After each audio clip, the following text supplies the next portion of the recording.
Hello everyone, मैं हूँ मीता गुप्ता। मेरे चैनल मीता का जायका में आपका स्वागत है। आज मैं आपके साथ त्योहार स्पेशल बहुत ही बढ़िया लेयर वाली मीठी मठरी की रेसिपी लेकर आई हूँ, जिसमें आपको मठरी और बालूशाही दोनों का टेस्ट आएगा। ये बाहर से क्रिस्पी और अंदर से बहुत ही ज्यादा सॉफ्ट और जूसी होती है। आप इस मिठाई को त्योहार आने से पहले ही बनाकर रख सकते हैं, क्योंकि 1 महीने से भी ज्यादा आप इसको स्टोर करके रखेंगे तो भी ये खराब नहीं होगी।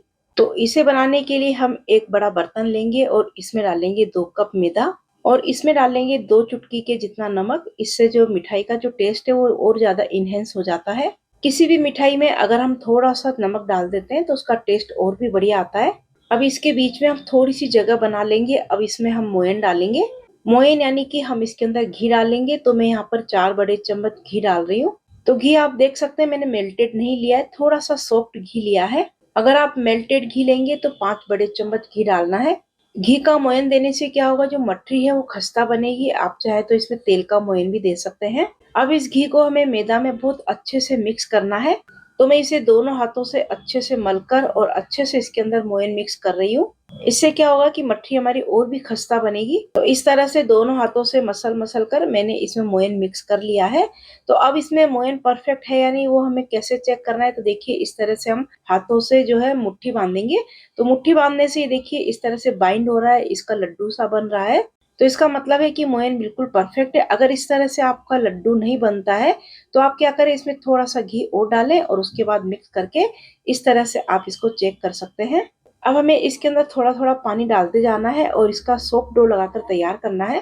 तो बहुत ज्यादा सॉफ्ट नहीं लगाना है, जिस तरह से हम रोटी का आटा लगाते हैं वो थोड़ा सा सॉफ्ट होता है, उससे हल्का सा टाइट डो लगाकर हमें तैयार करना है।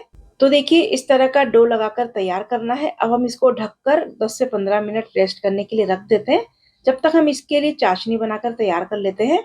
अब एक पैन लेंगे और इसमें मैं डाल रही हूँ 1 कप चीनी। अब इसमें मैं डाल रही हूँ 1 कप से कम पानी, यानी कि पौना कप के करीब में पानी डाल रही हूँ। अगर हम इसके अंदर ज्यादा पानी डालेंगे तो हमें चीनी को बहुत देर तक पकाना पड़ेगा, क्योंकि हमें जो इसकी चाशनी है वो हमें तार वाली चाशनी नहीं बनानी है, बस चिपचिपी हो जाए उतनी ही हमें इसकी चाशनी बनानी है। चीनी को लगातार चलाते हुए हमें मेल्ट करना है, जिससे कि चीनी नीचे लगे नहीं।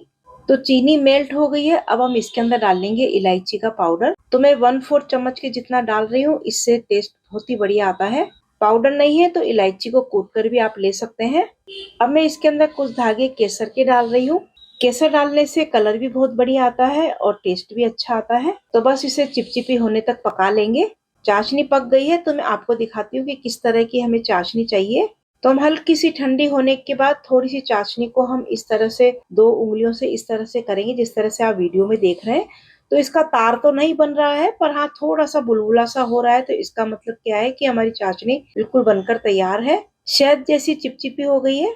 गैस की फ्लेम को बंद कर देंगे। गैस बंद करने के बाद अब मैं इसके अंदर डाल रही हूँ 1 छोटी चम्मच नींबू का रस। इससे क्या होगा, जो चीनी है वो जो जम जाती है ना, क्रिस्टल सी बन जाती है, तो वो नहीं बनेगी। तो बस इसको मिक्स करके हम साइड में रख देंगे। अब हम इसके लिए एक घोल बनाकर तैयार कर लेते हैं, यानी कि साटा बनाकर तैयार कर लेते हैं।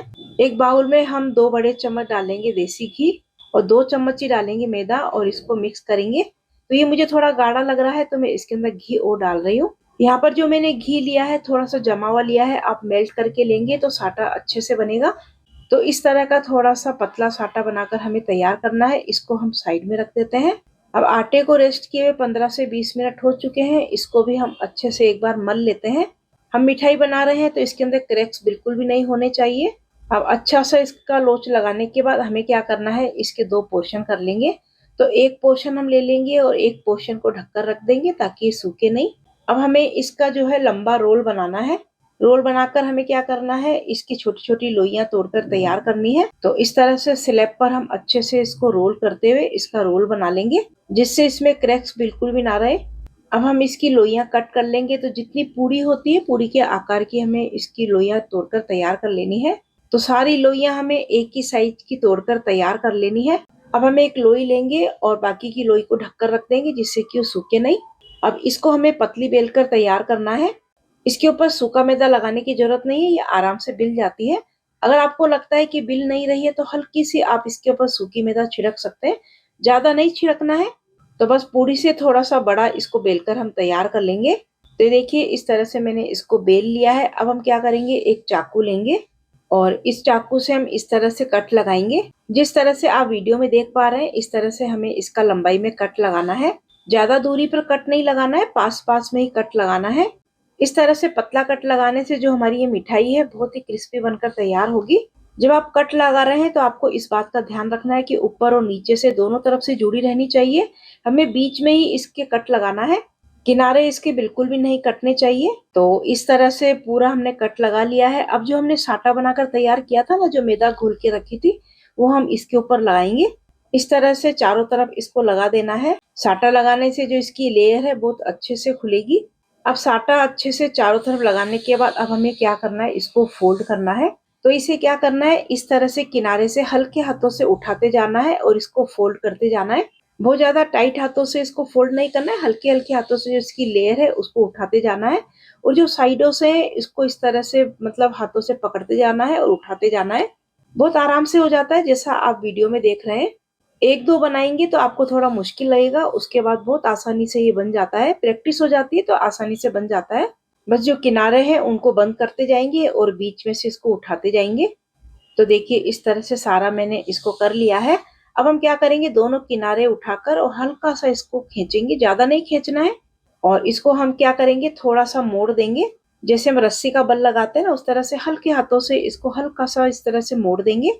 इससे क्या होगा, जो इसकी लेयर है ना वो देखने में बहुत ही बढ़िया लगेगी। अब हमें इसकी गोल शेप देनी है, तो इसको हम इस तरह से गोल गोल करेंगे। जो एक किनारा है उसे हमें नीचे कर देना है, उसके बाद में जो दूसरा किनारा है उसे भी हमें नीचे कर देना है।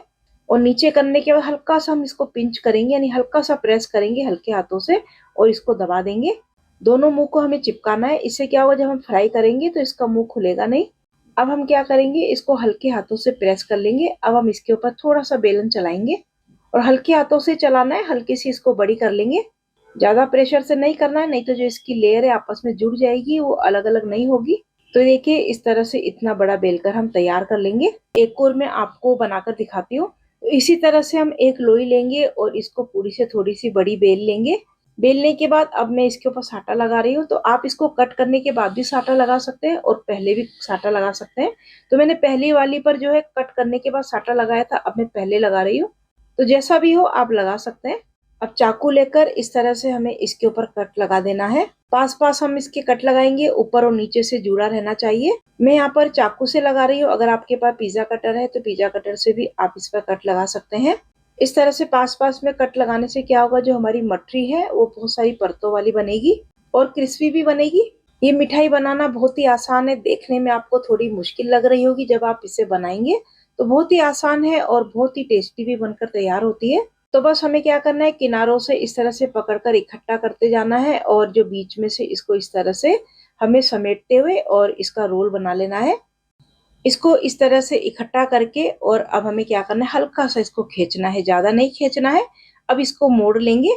तो एक किनारा हमें नीचे रखना है और दूसरा जो किनारा है मोड़कर हमें नीचे कर देना है और इस तरह से हमें हल्के हाथों से प्रेस करके इसको लॉक कर देना है। अगर आपको लगता है कि ये खुल जाएगी तो आप इसके किनारों पे हल्का सा पानी लगा सकते हैं। इस तरह से आप लॉक करेंगे तो एक भी मठरी आपकी नहीं खुलेगी फ्राई करते टाइम। अब इसको हल्का सा प्रेस करके अब हम इसको बेल लेंगे। तो ये देखिए बहुत ही बढ़िया मठरी बनकर तैयार हुई है। इस तरह से सारी मठरियां बनाकर हम तैयार कर लेंगे। तो चलिए एक बैच की जितनी मैंने बनाकर तैयार कर ली है, अब हम इनको फ्राई कर लेते हैं। गैस पर मैंने तेल गर्म होने के लिए पहले ही रख दिया था। तो हमें जो तेल है बहुत ज्यादा गर्म नहीं करना है। ज्यादा गर्म तेल में अगर हम इन मठरियों को डाल देंगे तो इससे क्या होगा, जो इसकी लेयर है वो नहीं खुलेगी और ऊपर से बहुत जल्दी से ये फ्राई हो जाएगी और अंदर से कच्ची रह जाएगी। वो हमें नहीं करना है। तो देखिए मैं इसके अंदर मठरी डाल रही हूँ तो हल्के हल्के से बुलबुले उठ रहे हैं, बस इतना ही गर्म हमें करना है। और गैस की फ्लेम को बिल्कुल भी तेज नहीं करना है, लो टू मीडियम के बीच में कर देना है। तो बस एक एक करके हम इसके अंदर मठरियां डाल देंगे और मठरियां बहुत ज्यादा नहीं डालनी है, जितनी इसमें आराम से आ जाए उतनी ही डालनी है। क्योंकि ये जो मठरियां है फूलती है। डालते ही आपको इसे चलाना बिल्कुल भी नहीं है, क्योंकि जो इसकी लेयर है बहुत सॉफ्ट होती है, वो टूट सकती है। कुछ ही देर बाद ये ऊपर आने लग जाएगी, तभी आपको इसे पलटना है। तो आप देख सकते हैं ये अपने आप ऊपर आ गई है। अब हमें क्या करना है, इनको बिल्कुल हल्के हाथों से पलट देना है। तो छोटी चम्मच से आपको पलटना है ताकि इसकी लेयर टूटे नहीं। आप देख सकते हैं लेयर कितनी बढ़िया बनी है, देखने में बहुत ही सुंदर लग रही है। इस तरह से आप बनाएंगे ना, आपकी मठरी भी बहुत ही खस्ता और करारी और अंदर से सॉफ्ट बनेगी। हमें इसको लो टू मीडियम करते हुए गोल्डन कलर आने तक इसको फ्राई कर लेना है। एक भी मठरी आप देख सकते हैं खुली नहीं है और लेयर भी कितनी बढ़िया लग रही है। अच्छे से इस तरह से पैक करेंगे ना तो आपकी मठरी एक भी नहीं खुलेगी। बस इस तरह से उलटते पलटते हुए हमें इनको गोल्डन कलर आने तक फ्राई कर लेना है। मठरी बहुत अच्छे से फ्राई हो चुकी है, इससे ज्यादा गोल्डन हमें नहीं करना है। अब इसको हम निकाल लेते हैं। तो हम इसको एक जाली पर निकालेंगे, जो कि एक्स्ट्रा तेल होगा वो निकल जाएगा।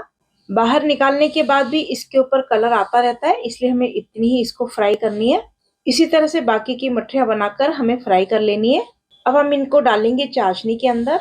तो चाशनी थोड़ी सी ठंडी हो गई थी तो मैंने इसको हल्की सी गर्म कर ली है। बहुत ज्यादा गर्म नहीं करनी है, क्योंकि मठरी हमारी गर्म है तो ज्यादा तेज चाशनी को गर्म नहीं करना है। गुनगुने से थोड़ी सी तेज रखनी है। तो बस एक एक करके मठरियां हम इसके अंदर डाल देंगे और इस तरह से चम्मच से इन मठरियों के ऊपर हम डाल देंगे चाशनी। तो हमें इन मठरियों को 2-3 मिनट तक ही चाशनी के अंदर रखनी है, इससे ज्यादा नहीं रखनी है। अगर हम ज्यादा रख देंगे तो जो मठरियां ये सोगी सोगी सी हो जाएगी, यानी कि सॉफ्ट हो जाएंगी। तो बस इसे कुछ कुछ सेकंड में उलट पलट करते रहेंगे। मठरी गर्म होती है तो क्या होता है, बहुत अच्छे से चाशनी एब्जॉर्ब कर लेती है। 2-3 मिनट के बाद अब हमें इसको चाशनी में से निकाल लेना है और एक जाली के ऊपर निकालेंगे, जिससे कि एक्स्ट्रा चाशनी है वो नीचे निकल जाएगी। एक एक लेयर इसकी खुली है, बहुत अच्छे से अंदर तक इसके अंदर चाशनी चली जाती है। तो ये देखिए, इस तरह से सारी मठरियां बनाकर मैंने तैयार कर ली है। लग रही है ना कितनी बढ़िया। आप इस मठरी को होली, दिवाली, करवा चौथ या जब भी आपका मीठा खाने का मन करे आप इसको बना सकते हैं। और ये जो मठरी है 1 महीने से ज्यादा भी आप स्टोर करके रखेंगे तो भी ये खराब नहीं होगी। अब मैं इस मठरी को बारीक कटे हुए पिस्ते की कतरन से इसको गार्निश कर रही हूँ। हमने इसे अभी चाशनी में से निकाला है, ये थोड़ी सी गीली है तो ये आराम से इसके ऊपर चिपक जाएंगे। इसे डालने से देखने में ये और भी अच्छी लगती है। अब मैं इसके ऊपर थोड़ा सा वर्क लगा रही हूँ, मेरे पास रखा हुआ था तो मैं लगा रही हूँ, ऑप्शनल है। इसे लगाने से देखने में ये ऐसी लगेगी जैसे आपने इसे मार्केट से ही खरीद कर लाए हैं। कोई नहीं कह पाएगा कि आपने इसे घर में ही बनाई है। तो ये देखिए कितनी बढ़िया मठरी बनकर तैयार हुई है। एक एक लेयर इसमें आपको दिख रही है तो मैं आपको तोड़कर दिखाती हूँ। तो आप देखिए एक एक लेयर इसमें खुल रही है, बहुत ही सॉफ्ट बनी है, अंदर से जूसी है और ऊपर से बिल्कुल करारी बनी है। जिसको भी आप खिलाएंगे कोई नहीं कह पाएगा कि आपने इसे घर में ही बनाई है। इतनी बढ़िया टेस्टी और लेयरदार मठरी बनकर तैयार हुई है। एक बार आप इसे जरूर ट्राई करें, आपकी मठरी भी बिल्कुल ऐसी ही बनेगी। तो ये मठरी कैसी लगी, पसंद आई है तो मुझे कमेंट करके जरूर बताना। वीडियो को लाइक और शेयर भी जरूर करें। अगर आपने मेरा चैनल सब्सक्राइब नहीं किया है तो मेरे चैनल को सब्सक्राइब करना ना भूलें। मिलते हैं ऐसी एक और नई रेसिपी के साथ। Thank you.